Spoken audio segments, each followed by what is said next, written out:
Hello, Soldier Boy here, and I'm making a video today that I didn't think I'd ever make, but I kind of feel like I need to explain myself a little bit to that degree. So those that aren't aware, we didn't stream yesterday. We haven't streamed this morning because we got the news on Monday that we now have a date for the spinal operation to put an implant into my spine. For those that aren't aware, most of you are because you've been with the channel a while, or if you just popped onto the channel and just seen this. We had a motorcycle accident 5 years ago, and we injured our ankle or a left foot, and we then developed a condition called CRPS. Now, CRPS is complex regional pain syndrome. Basically, it means when you have an injury to a body part, the pain receptors fire off. You feel pain. CRPS means then pain receptors never stop, so they never shut off like they should do. So we have not been pain free for over 5 years now since the accident. Every day is painful. And I'm not saying a little niggling ache or a little niggling pain. When you go to the hospital, they generally say, what's your pain out of 10? 10 being the worst, 1 being the lowest. We are normally every day, whilst also taking really strong opioids and painkillers and stuff, we sit about a 5 or 6 is a general number. And then when it spikes, it can be a 10. It's forced me to tears before, but it never generally goes lower than a 5. And I've had injuries in the past. I kind of thought I was always really good with dealing with pain. But yeah, this is something else entirely. It's also nicknamed the suicide disease. So the reason for that nickname is because the pain never goes away, and it is very rarely not believed but diagnosed because it's quite hard to prove. You live with this pain day in, day out, and if you can't get the doctors on side to try and give you painkillers to help, then you've got this constant pain that just doesn't go away, and it drives you insane, essentially. Now, we've had several ways of healing this previously, so there aren't many ways you can try and deal with this. Now, there's no way of actually curing it. It's always about management. We've tried painkillers, and we've now quite high dosages of of really strong stuff. We've had the morphine. We're above morphine at this point. Um, we've also had spinal injections. So they inject, I think it's a nerve block they call it, into your spine, and that can help block the nerve signals, which are the signals that send the pain. Now that failed, which it does. It's one of those things. And the last resort is a spinal implant, and this is an implant that goes into your spinal cavity. They attach electrodes to the nerves in your spine that are connected to where the body part that has CRPS is, which for me is my foot. And instead of having pain, it will change the pain signals to something else. So it'd be another sensation. It may be tickly, numbing. There's those in way that don't really know until it's in and attached what you're going to feel. There's different settings, and you also have a battery pack inserted into your, I want to say your top of your butt, top of your bum, and that's in underneath the skin. And obviously there are complications with that. You're inserting a foreign body into your body, and for the first week after operation, you can't bend, you can't do anything. Because you need the scar tissue to kind of hold it in place, which also has the issue if you ever fall over or bump into things, there's a potential it can move, come off the electrodes will come off the nerves, and that in turn means you've got to go back and have another operation to put them back. There's also a chance it doesn't work. They'll, you have it while you're awake, and so you can tell when it's working, but there's no guarantees. And a good result, they aim for 20% reduction in pain, which doesn't sound very much, but it's better than nothing in my mind at this point. Now, the reason this week has kind of gone a bit not the way I wanted to, shall we say, is we received the news that the date's been provisionally booked as for the start of March, and that's brilliant. We knew it was happening, we just didn't know when. And then I don't know why, but I kind of spiraled. So knowing this is coming up at some point, we've known for a while now that this is our last resort. If it works, we'll have some sort of pain reduction. If it fails, the rest of our life is spent on painkillers trying to manage this as best we can, which currently don't really do that much. They take the edge off a little bit at times, but that's about it. So we knew it was happening. We knew it was likely to happen this year. We didn't know when. And that's fine, knowing it could happen in the future, but you kind of put it out of your mind because it's not there yet. You don't have anything, properly put in. And then we got the date. And yes, it's provisional, but it's more than likely to go ahead. They've just got to wait for the surgery lists to come out, which come out in February for March, essentially. That's what we're waiting on. But once once I knew that we had a date, my head went into overdrive, and we finished that stream. I think I did okay. I don't think we kind of showed too much, um, but I just went into a spin of this is really happening, and obviously, any operation has risks. But then you have an operation into your spine, on your spine essentially, and they've got to cut open, they've got to try and insert a device there. There's complications to that, especially the spine. Spine is quite a sensitive area. They're attaching electrodes to nerves. Again, there is an element of risk. I would think one of the biggest things they've told us so far that is a risk is infection. If you get an infection in the spine, it can be really bad. So there's all these risks involved, and like I say, I've put them out of my head. But once you get a date, it then kind of becomes more realistic. It's going to happen, and then I have a bad habit of overcomplicating things, and I just spiraled. I just started thinking of all the bad things. I'm thinking, what if it goes wrong? What happens if I lose all feeling in my legs? What happens if that kind of thing started hitting me? And we carried on with the week. I think we did okay, and then Wednesday night, early hours of Thursday morning, I just lost the plot. I was a mess. Couldn't really accept the fact that this was happening and struggled. And I never expected to make this. We've talked about this a little bit on stream, but I never really wanted to make this video because, well, I'm a typical bloke, I suppose. We don't talk about how we feel. And I know in this day and age, things have moved on. People are more talking about how they feel now, and that's brilliant, and they should. We started the channel because we used to spend 8 to 10 hours at home a day alone on our own at home. That makes no sense. At home alone, day in, day out when we first had the accident. So we started streaming for some sort of social life, a way of me just chatting. Although most of the time I'm chatting to myself, and I'm more than happy to do that. But you guys that have come into the streams and had conversations help that massively, and that stops me being on my own. But that doesn't. We don't stream 24/7. There are times I'm still on my own for a good few hours, and I'm one of these people who will overthink things, and I am probably really overthinking this. But once it's in your head, you can't then get it out of your head. Now, I know this is a last resort. I know this is a final chance at some sort of pain management, but I can't change the way I'm thinking about it, and that's been the hardest thing. And it's one of those things that I know I'm being probably over skeptical about what could happen. I know that the likelihood is none of it's going to happen, and it will go off without a hitch, and we'll have some sort of reduction in pain. That's brilliant. But in my head, it doesn't say that. My head says, no, this is the worst thing you could be doing. Don't have it. And that's what I'm battling with at the minute, is just trying to convince myself that actually this is something we have to try. I was nervous going in for the spinal injections because obviously, again, you're injecting into the spine. But I was really nervous. I was on my own. My valve couldn't get the time off work. And yeah, that was tough in itself. But we did it. We came through it. Painful, but it was okay. Obviously, it failed, which wasn't brilliant. But I dealt with that. This seems 10 times worse. Now, on top of having this device implanted in your spine, there are then restrictions on me for the rest of my life. So we can't then go bungee jumping. I wasn't planning to be fair.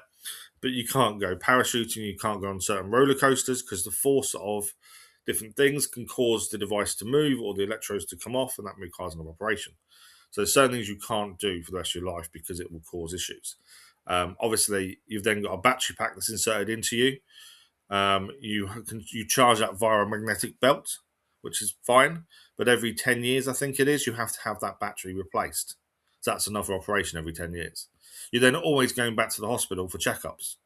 And if the electrodes move a little bit and the sensation that's there goes away, you then have to go and be seen again. So it's a constant back and forth, and you kind of never away from the hospital's care because of it.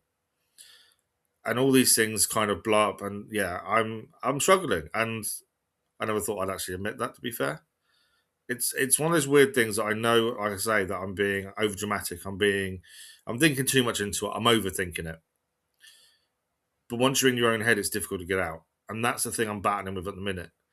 And yeah, yesterday I just didn't want to stream. I woke up, and for the first time in a very long time, I didn't want to. I just didn't want to stream. And we've had moments of low mood. We've had moments of, being knackered and not wanting to stream because I'm so tired and falling asleep. But this was different. I just didn't want to do it. And that's why I was as open and honest as I could be on the community page and said, look, I just don't want to. I've spiraled and this is the issue.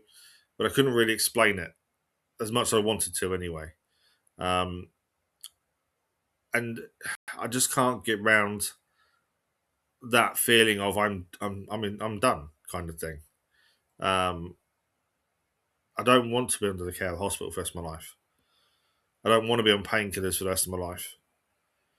But I haven't got a choice. And I think maybe this is the first time since the accident that maybe I'm finally accepting the fact that I'm hurt and damaged. You know, we had to have some therapy after the accident as part of the insurance stuff, and that was fine. But they couldn't do much because the pain was such a significant part of me. They couldn't then deal with anything.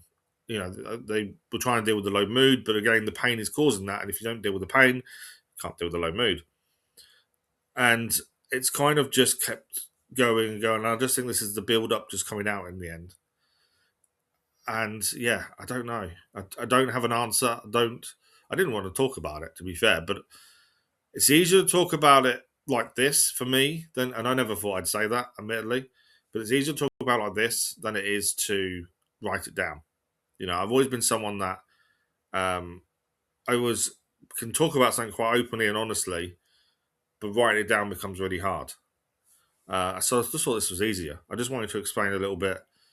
I don't want anyone feeling sorry for me. That's not what I'm after at all. I don't want sympathy. I massively appreciate all you guys commenting on the community posts. I really do appreciate it. I have read them. I'm not replied to anyone, but I have read them all. But this isn't about sympathy. This is about opening up, being honest with yourself and other people. You know, there's a big stigma, or there has been a stigma over the years of men, especially men, talking about how they feel. Women do the same thing as well, though.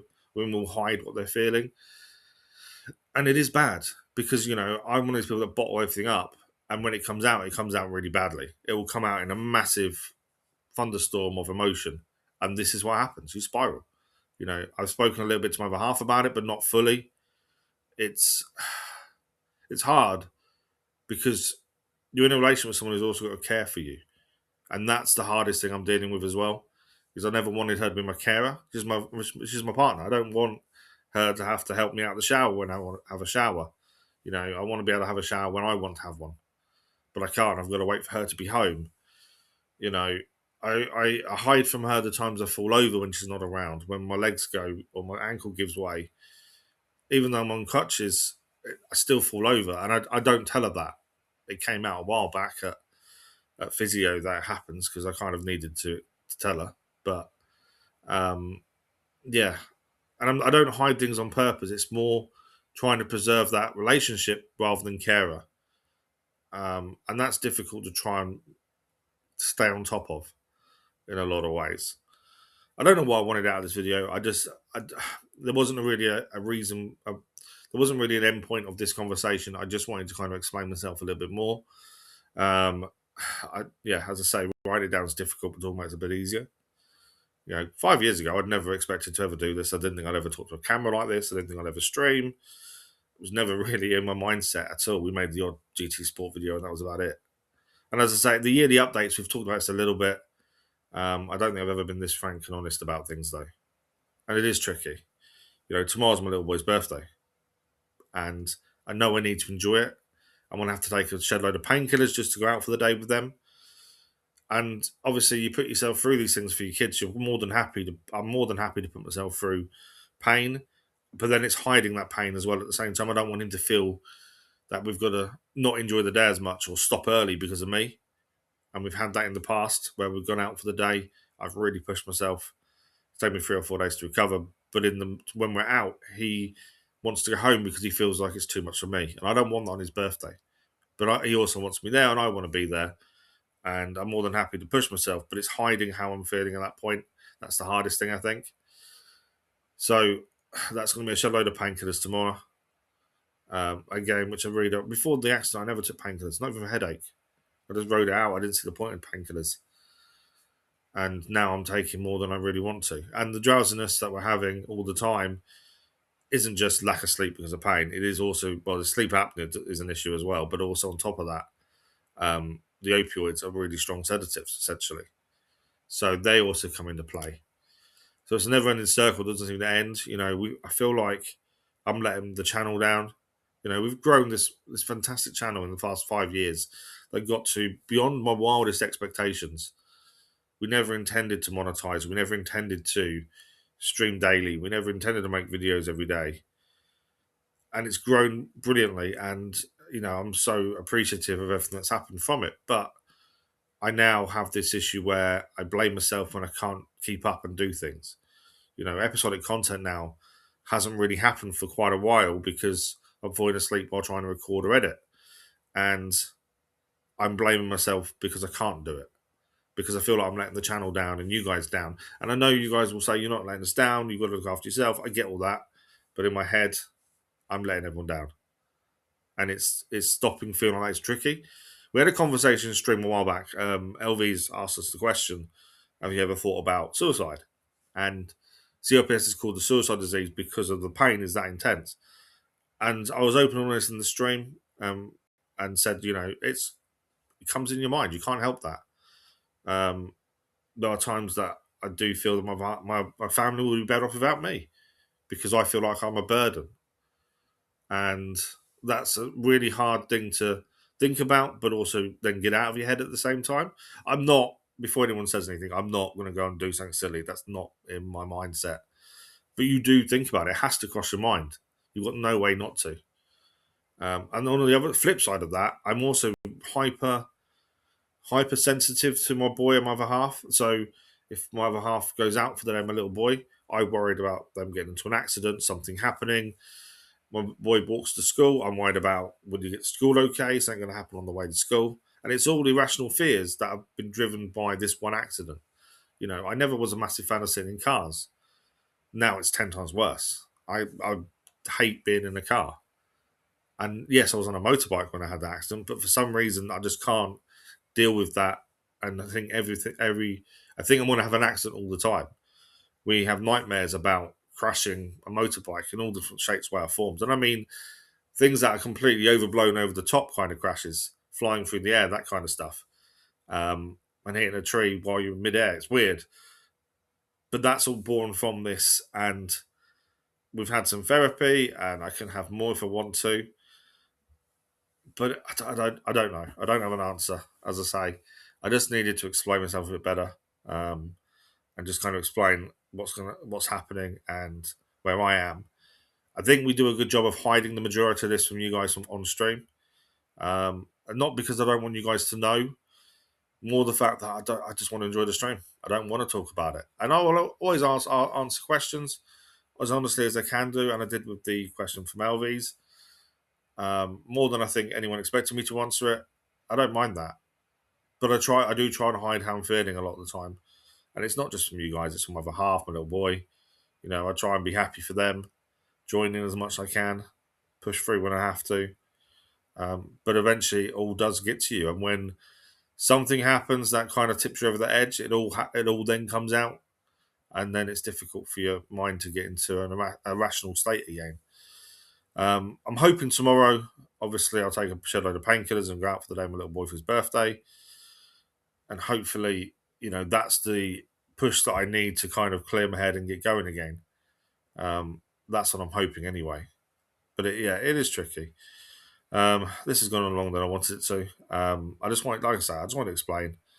I wanted to kind of get this out there and just say, if you're feeling down, if you're struggling to deal with things, and I'm by no means the worst person. I'm not going through the worst thing in the world. This is just what I'm going through. There are people a lot worse off than me, but I think if you're struggling, you need to talk in whatever way helps you, whether it's a group setting to your other half, to a professional, to a video like this. I do find these kind of things therapeutic, and they do help normally. I've done it previously with a few other with issues I've had previously, and it has helped kind of put my mind where it needs to be.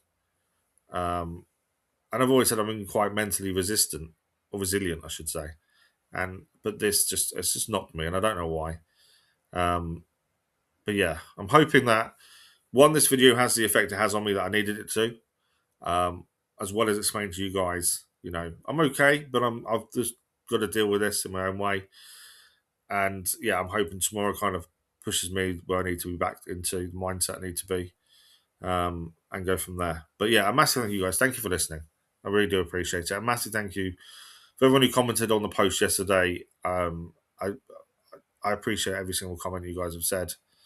I've read them all. I've not replied. I think if I reply to one, I need to reply to all, and generally always reply to comments. But I'll be saying the same thing over and over, and I don't really want to. But I do want to acknowledge the fact I've seen them and read them all, and I'm really appreciative of everything you guys have said.